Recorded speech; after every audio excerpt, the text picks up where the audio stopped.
And our testimonial today is Robyn. Thank you for having me. My name is Robyn Baker, and I volunteer quite a bit with Rewrite Beautiful, and I'm also a eating disorder survivor. Excellent. How do I know if I have an eating disorder? I mean, when should I pay attention?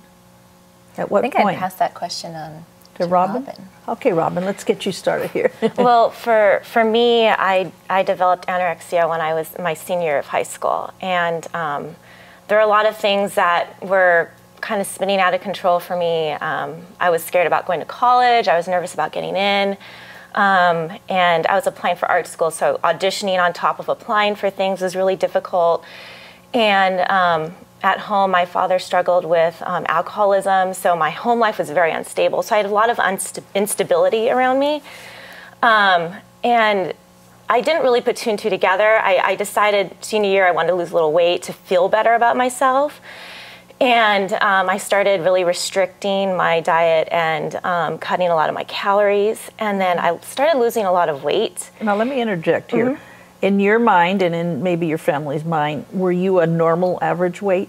Yeah, I'd never been overweight in my entire life. I always ate whatever I wanted. I had no reason to lose weight. I just thought, you know, it's advertised, oh, if you lose 10 pounds, you'll feel great about yourself. So I'm like, oh, you know, maybe if I do this, I'll feel a little better and I won't feel so out of control with everything. So with all the stress and things that were going on, you were looking for to alleviate maybe something. Right.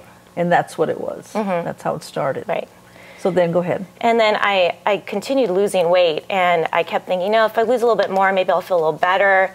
And finally, my mom started getting worried about me, and she would take me to doctors and stuff, and they just were like, she's fine, there's nothing wrong with her, she's just a little underweight, but there's nothing wrong with her.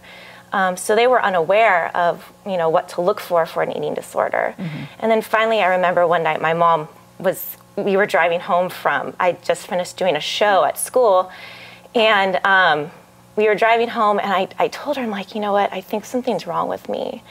I'm not happy anymore, you know. And you're like 18?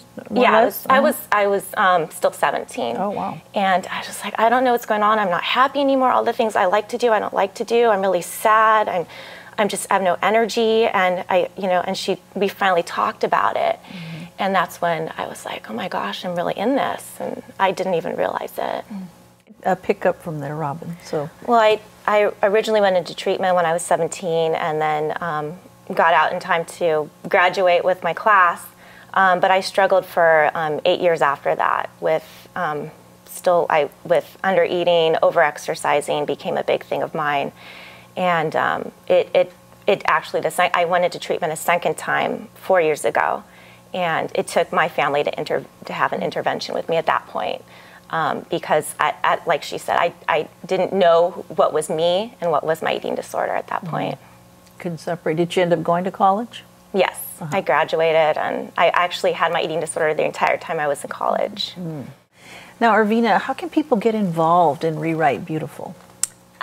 We are Southern California based, so if you are in the Southern California area, you can come and speak like Robyn does. We have a lot of women in recovery who share their eating disorder testimony at our workshops. Mm. They're able to really be person who's just easy to talk to for other women who can just come, and men as well, just to share and dialogue with.